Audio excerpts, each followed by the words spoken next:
Olá pessoal, tudo bem? Bem-vindos ao meu canal. Eu sou a professora Verônica Vilar, falo do Rio de Janeiro e gostaria de conversar com vocês hoje sobre o último processo que acontece durante a primeira semana de desenvolvimento embrionário, que é chamado de nidação. Você sabe o que é nidação? Não? Então vai aprender hoje. Mas antes de a gente começar, eu queria saber algumas coisas de vocês. Primeiro, você já está inscrito no meu canal? Que curso você faz? De onde você me assiste? Sabia que eu tenho alunos virtuais em outros países? Estou muito chique, né? Bom, pessoal, respondam isso para mim lá nos comentários, que eu amo conversar com vocês. Mas vamos ao que a gente precisa, né? Falar hoje sobre o processo de nidação. Bom, antes da gente começar, a gente precisa definir os objetivos. E são objetivos da nossa aula de hoje, definir e determinar onde acontece o processo de nidação e descrever esse processo. Como é que acontece a nidação? Quem é que sofre nidação?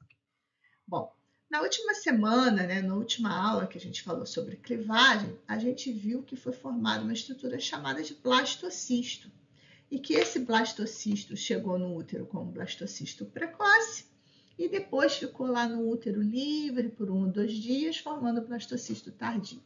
Pois então, pessoal, é o blastocisto que vai se implantar. Por definição, nidação é o processo de implantação do blastocisto tardio no endométrio secretor, que o endométrio, para que o blastocisto se implante, tem que estar na fase secretora. Bom, como é que isso acontece, né? Para que aconteça a implantação, o trofoblasto, que era a camada celular interna, ele tem que sofrer diferenciação. E a gente vai ver como é que isso acontece. Durante a implantação, também acontece diferenciação do endométrio, que vai responder, as células endometriais vão responder à progesterona e vão formar células deciduais. As células deciduais e as glândulas endometriais secretam fatores de crescimento e metabólitos que são essenciais para o desenvolvimento do embrião durante esse processo de formação, uma vez que a placenta ainda não foi formada. Bom, que diferenciação é essa que acontece com o trofoblasto? A gente viu lá ainda na clivagem, quando o trofoblasto foi formado, que o trofoblasto é essa camada aqui periférica de células, que sofreu segregação durante a formação, lá no estágio de formação de mora. Bom, essa camada periférica de células, então, vai se diferenciar em 2 camadas. No citotrofoblasto, que é uma camada mitoticamente ativa, e no sincício trofoblasto. Então, a gente está vendo aqui um blastocisto com o rompimento da zona pelúcida eclodindo, que é o chamado blastocisto precoce. E nessa fase aqui, a gente está vendo um blastocisto maior, que é o blastocisto tardio, começando a se implantar no epitélio endometrial. Tudo bem? Bom, aí o que vai acontecer assim? A implantação do blastocisto sempre vai acontecer no polo embrionário, tá? Então, pelo polo embrionário, que é onde tem o embrioblasto, é que o blastocisto vai começar a se implantar no útero. Bom, e as células do citotrofoblasto, que mantêm a sua atividade mitótica, algumas delas, nessa região aqui do polo embrionário, que migraram para cá, elas vão perder a membrana plasmática e vão formar o que a gente chama de sincício trofoblasto, que é uma camada multinucleada de células. Esse sincício produz enzimas líticas que são necessárias para a invasão do blastocisto no endométrio secretor, tá? Então, ele vai invadindo esse endométrio secretor, vai envolvendo vasos e glândulas endometriais, rompendo a parede desses vasos e glândulas endometriais. Além de produzir enzimas líticas que são necessárias para a anidação do blastocisto, o sincício trofoblasto ele também produz um hormônio, o HCG, que é a gonadotrofina coriônica humana. Esse HCG é essencial para a manutenção da gestação, porque é ele que mantém o corpo lúteo secretor lá no ovário, fazendo com que o corpo lúteo continue produzindo progesterona, e a progesterona, por sua vez, vai manter o endométrio secretor. Se acontecer a implantação, esse corpo lúteo ele permanece por volta de mais ou menos 20 semanas lá no ovário, produzindo a progesterona. Caso não haja implantação, que pode acontecer, tá, gente? De ter a fecundação, a formação de mólula, até mesmo blastocisto, mas não ter a implantação. Existem várias coisas que podem acontecer impedindo essa implantação. O corpo lúteo vai entrar em processo de degeneração. Então, se tem implantação, ele dura mais ou menos 20 semanas. E se não tiver implantação, ele entra em processo de degeneração, isso por volta de 10 a 14 dias, a queda da progesterona e vai ter uma nova menstruação, começando um novo ciclo menstrual. Mas por que o corpo lúteo só dura 20 semanas, que se uma gestação dura 36 semanas, 40 semanas? Porque a partir da 20ª semana, a placenta assume, tá, essa função endócrina de produzir lá a progesterona. Então, a progesterona necessária para, né, manutenção, ela vai vir da placenta. Tudo bem? Então, aqui a gente pode ver, ó, o blastocisto se implantando, aqui é o epitélio endometrial, tá? Ele começando o seu processo de implantação. A gente pode ver também que o embrioblasto já se diferenciou, porque vocês têm que também saber, que eu não falei, que a implantação ela vai acontecer por volta do 6º dia, no final da primeira semana, ela continua acontecendo durante a 2ª semana, e na 2ª semana a gente tem modificações que vão acontecer aqui no embrioblasto, e ela termina no final da 2ª semana. Então, no final da 2ª semana, o embrião vai estar totalmente implantado, como a gente pode observar aqui, tá? Aqui a gente tem o sincício trofoblasto, que é a camada multinucleada, ó, que envolve vasos sanguíneos, aí são formadas lacunas aqui nesse sincício, é importante para a nutrição desse embrião também. E aqui a gente está vendo o citotrofoblasto e depois vai ser formada ali as vilosidades coriônicas a partir dessas estruturas e do endométrio, que sofreu uma reação decidual, onde algumas células se tornaram maiores, com grande conteúdo de glicogênio, essencial para a nutrição do embrião nesse primeiro, né, nesse início do processo de desenvolvimento. Bom, continuando. Onde é que acontece essa implantação? A gente viu que cada processo acontece em uma determinada região, né, do sistema reprodutor feminino.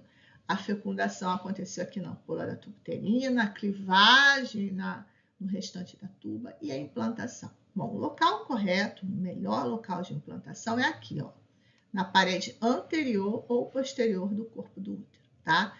Esse é o local. Mas, às vezes, acontecem algumas implantações ectópicas, que na maioria das vezes não permitem que o embrião venha a termo. Quais são os possíveis locais de implantação ectópica? O mais comum é aqui, ó, na tuba uterina, qualquer parte da tuba. Às vezes aqui já nessa parte intramural da tuba chegando no útero, tá? A implantação tubária parece acontecer devido a uma degeneração precoce da zona pelúcida. Então, se durante o processo de clivagem a zona pelúcida ela sofreu algum processo de degeneração, a estrutura, né, que vai ser o blastocisto, pode se implantar, tá? Bom, há um grande problema, um grande risco, né, para a sobrevivência da mãe até dessas implantações ectópicas, porque são formados vasos sanguíneos para manter esse trofoblasto. E esses vasos que vão ser formados nesses locais anormais, eles vão provocar dor abdominal, sangramento, e na maioria das vezes é necessária uma intervenção cirúrgica da gestação. Existem outros locais menos comuns de implantação ectópica, como, por exemplo, uma implantação ovariana. Às vezes acontece quando você tem alguma cicatriz na tuba que não permite a progressão do embrião em direção ao útero, e ele meio que volta e se implanta aqui no ovário. Existem casos de implantação abdominais, tá? Também eles falam de, às vezes, ter alguma cicatriz na tuba que faz com que o embrião volte e caia na cavidade abdominal, uma vez que a tuba ela está aberta aqui para a cavidade abdominal para receber o ovócito durante o processo de ovulação. Então, às vezes, esse embrião se implanta atrás ali do útero. E existem casos também de implantação aqui no colo do útero, tá? A implantação no colo do útero, às vezes, provoca uma condição que é chamada de placenta prévia, onde a placenta ela fica aqui, ó, ela é formada aqui no orifício. Às vezes, para manutenção da gestação, tem que fazer suturas ali, tá?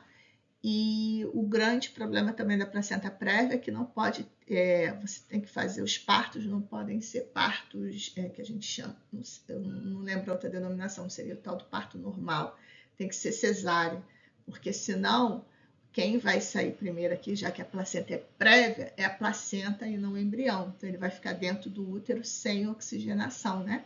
Então tem que fazer cesárea para tirar o embrião. Tá? Normalmente essa condição ela provoca sangramentos durante toda a gestação. Tudo bem? Então, vamos lá. Então, o que a gente falou hoje? A gente falou sobre o processo de inidação, que por definição é o processo de implantação do blastocisto tardio no endométrio secretor. Normalmente onde? Na parede posterior ou anterior do corpo do útero. Este é o local correto de implantação. Para que a implantação aconteça, o trofoblasto, que era aquela camada periférica de células, ele tem que se diferenciar em duas novas camadas. O citotrofoblasto, que é uma camada mitoticamente ativa, que produz células, né? Essas células se dividem mitoticamente, permanecem como cito e algumas migram para o polo embrionário para formar o sincício trofoblasto. Uma vez lá no polo embrionário, formando sincício, essas células do cito perdem a sua membrana plasmática e formam uma camada multinucleada chamada sincício trofoblasto. O sincício trofoblasto é essencial para implantação do blastocisto, porque ele produz enzimas líticas, que uma vez que ele envolve lá os vasos e glândulas endometriais, ele erode, né, a parede desses vasos e glândulas endometriais, e produz também o HCG, que é o hormônio gonadotrofina coriônica, que mantém o corpo lúteo secretor secretando progesterona, para que não haja queda de progesterona durante as 20 primeiras semanas de gestação, quando a placenta ainda está sendo formada. E se lembrando lá de ciclos, né, que quando cai progesterona, o endométrio descama. Então, se tem uma gestação, se tem uma implantação, esse endométrio não pode descamar.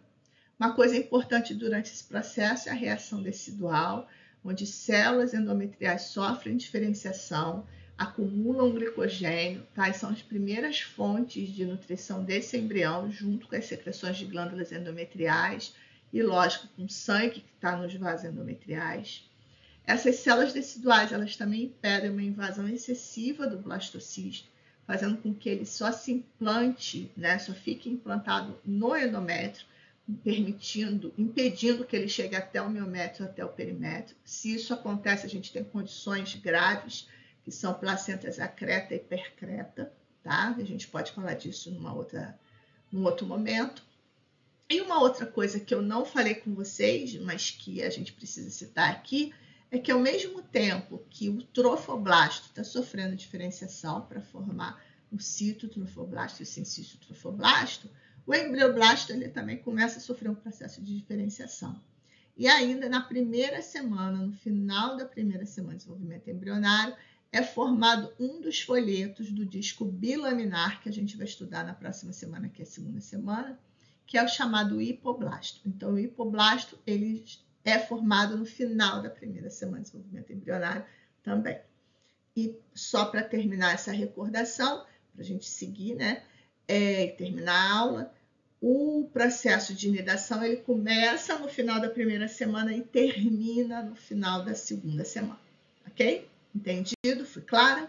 Bom, pessoal, então aqui a gente tem as nossas referências bibliográficas, lembrando que eu sempre gosto de estudar nesses 3 livros. O processo de inidação está muito bem explicado aqui no MUR, tá? Bem tranquilo. Não esqueçam que para consolidar o conhecimento há necessidade de estudar em livros, não basta só vocês ficarem assistindo a minha aula, tá? Eu não falo tudo, os livros eles têm, para vocês irem acostumando com as palavras, entenderem o vocabulário, é muito importante o estudo em livros. Tudo bem? E aí, gostaram da aula? Fui clara, objetiva? Deu para entender tudinho desse processo? Bom, se ficou alguma dúvida, pessoal, posta lá nos comentários. Então, né, como eu disse, eu espero que eu tenha sido clara, mas se ficaram com alguma dúvida, Posta aí nos comentários ou então nas redes sociais, me siga no Cai na Prova, no Loucas por Isto, tá? E eu vou vou recolher todas essas dúvidas e responder numa próxima aula para vocês. A minha ideia, meu planejamento agora é postar segunda-feira, recolher dúvidas até quarta e respondê-las na sexta-feira. Tudo bem? Mas também não se esquece, né? Se não está inscrito, se inscreve, compartilha, ativa o sininho, curte o canal. E se puder, seja membro e receba benefícios exclusivos, tá bom? Um grande beijo, até a próxima.